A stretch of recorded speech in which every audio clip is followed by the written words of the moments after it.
Maybe you're like me and you only make close to $1,000 per month, or perhaps you're just ready to cut your costs to the max. These are the places in the world where you can do exactly that. If you're new to the channel, this is Gringo Nation and we do epic adventures on tight budgets. A lot of us now have the absolute freedom of working from our laptops and traveling as a digital nomad.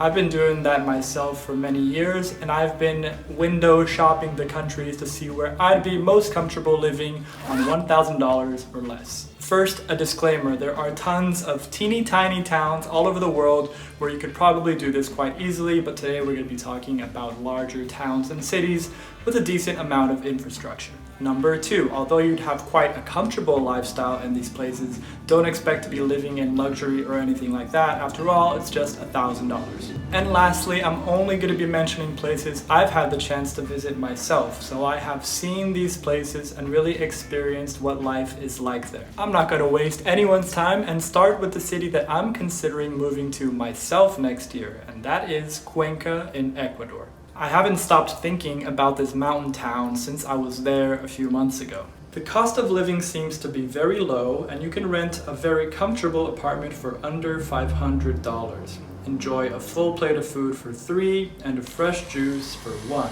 If you're looking to spend a little more on food, Cuenca has all types of international cuisine. Whether you're in the mood for Thai, Japanese, Indian, or Mexican, you will find it in Cuenca. The city is also highly walkable and has a European-like charm with its clean streets and colonial architecture. It's also quite safe and the weather is mild year-round. And it's lined with pleasant rivers, plazas, and parks. The internet service is also pretty good in Cuenca. So in a nutshell, the city is big enough to have all the amenities and small enough to maintain a vibe. And those may be some of the reasons that about 5,000 Americans call it home, since it frequently tops lists worldwide of best towns to retire in. And that means that most of the expats are over the age of 65, but I'm about to bring that average down. So maybe I'll see you in Cuenca soon enough. Next, I'm going to talk about what might be a close second in my book, and that is the country of Albania, starting off with the capital. Tirana is an extremely walkable city and it's really flat, so people also ride a lot of bikes there. It doesn't feel like a capital. They have the beautiful Grand Park of Tirana, which is an excellent place to go for a morning run. I also never had problems with the internet there, and as for the food, it does lean towards meat, but because it's a capital city, you'll also find loads of vegetarian options. Albanians tend to have pretty good English, and they also can speak Italian really well most of the time. You can definitely rent an apartment at a comfortable price, and from Tirana you can visit other places in the country quite easily, which brings me to the town of Shkoder. This little town in northern Albania is so charming that I couldn't get enough of it, so I actually went there twice. You can walk pretty much anywhere in Shkoder. It has enough to feel like it's a bigger city, but definitely retains that small town charm. Now, I will say that the weather in Albania does get extremely hot over the summer, so you can either ride bikes to Lake Shkoder to cool off, or hell, even pop on over to Montenegro since you're so damn close. Shkoder is also the gateway to the Albanian Alps, which is no doubt one of the most beautiful hikes I've ever been on. Although I couldn't spend a lifetime in Shkoder, I'd definitely consider it for the duration of a tourist visa, which is usually 3 months. Now, if you're looking for something a little more unique, in Asia perhaps, the first place I'd recommend checking out is Phnom Penh, the capital of Cambodia, which boasts an interesting mix of ancient with modern. You can rent an apartment at a good price, and the level of English is pretty high as a second language, so you can communicate easily enough. The locals are also very friendly, and there's a big expat scene if you want to get social. Although the internet may not be the fastest in the world, it's certainly adequate for most. It is the biggest city in Cambodia, but you can probably find everything you need in a 5-kilometer radius. Even though it's not internationally known for its cuisine, it does share some similarities with Thai and Vietnamese food, so there's always something good to eat. If you're in the mood for some Western food, you will find plenty of that in Phnom Penh as well. And for transport, you can just snag a cheap scooter and drive around the whole city, no license required. And there's also tons of history there. In fact, the Killing Fields is one of the most impactful tourist attractions I've ever been to. And another great option in Southeast Asia, of course, is Vietnam. Obviously, their food is amazing and there's quite a substantial expat community. If you don't mind the heavy traffic and pollution, Hanoi is certainly an interesting option, and it's got all the conveniences of a big city while still maintaining its tradition in parts like the Old Quarter. The internet is pretty average, and you might run into a bit of a language barrier around Hanoi, but there are areas that are more catered to expats with breweries, gyms, and even co-working spaces. And as a bonus, you've got Ha Long Bay very close by, which is one of Vietnam's most popular tourist attractions. For a more countryside vibe in Vietnam, you can head to Hoi An, where the lanterns and candles light up the river at night.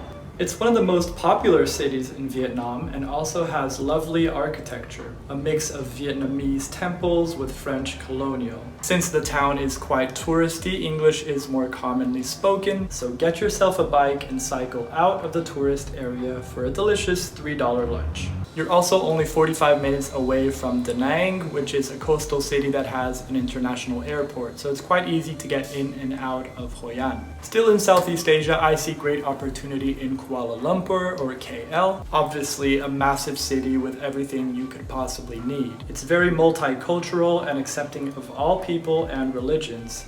Because of the variety in ethnicities, you can find foods of all sorts and have a pretty decent meal ranging from $3 to $10. English is definitely spoken commonly in KL, and they also have really fast internet. In fact, it's the fastest in all of Malaysia. Be advised, however, that KL is very close to the coast and also the equator, so that means tropical weather. It is very humid. And there's a monsoon season which can potentially result in flooding between March and October. It's very easy and cheap to get around the city on public transport, although of course it may take a while depending on where you're going, so rideshare apps like Grab are also incredibly popular in Malaysia. And still in Malaysia, if you're looking for more of a laid-back and peaceful vibe, you can check out KK or Kota Kinabalu. I've been flirting with the idea of living there myself since the rent seems to be so affordable. It's pretty enticing with its clean air, paradise beaches, lush forests, adventure tourism, and wildlife. Overall, a very relaxed vibe with friendly people and excellent food. Although the city is quite walkable, you can use those rideshare apps that I mentioned, and there are a few modern malls for you to enjoy. And it's quite a popular tourist destination, so some areas can be a little pricier in terms of the food, but if you avoid those areas, you can find pretty inexpensive meals. Now I want to go back to South America and talk about a few other cities where you can get great bang for buck. And Buenos Aires, of course, has to be on that list. Unfortunately, the country has been in financial chaos the past years, but that definitely benefits your dollar. You can enjoy a high quality of life for a very affordable price. I'm talking about some of the best meat and wines in the world. Malbec wines are definitely a favorite of mine. Too bad wine is so damn expensive here in Central America. If you want to find out everything there is to know about living in Argentina and Buenos Aires more specifically, I highly recommend you check out the channel Nikki Posts Travel Stuff. She will explain things to you much better than I can. Another great option in South America is Medellín in Colombia. The city has all the necessary amenities, and its nickname is actually the City of Eternal Spring, which means great weather all year round. The food is excellent, there's great public transport, and of course, a vibrant energy from the local population. Colombians do like to party. And speaking of partying, I just have to mention my home country of Brazil, which does have many incredible options, but I've narrowed it down to Florianópolis, the magic island, as it's called due to its everlasting charm and beauty. You can rent a place right on the beach and drown yourself in caipirinhas all day if that's your thing.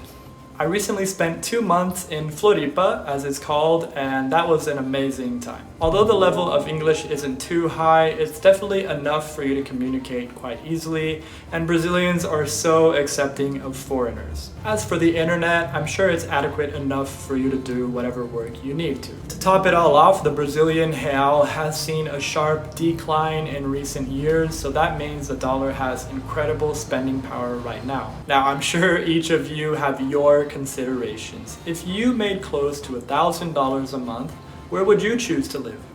Leave a comment telling me the city and why. I want to hear from you. down in the description, I've left videos about the countries that I've mentioned here today if you want to dive even deeper. I also have this playlist focused on budget traveling the world. So let's continue this conversation. I'll see you over there in 3, 2, 1.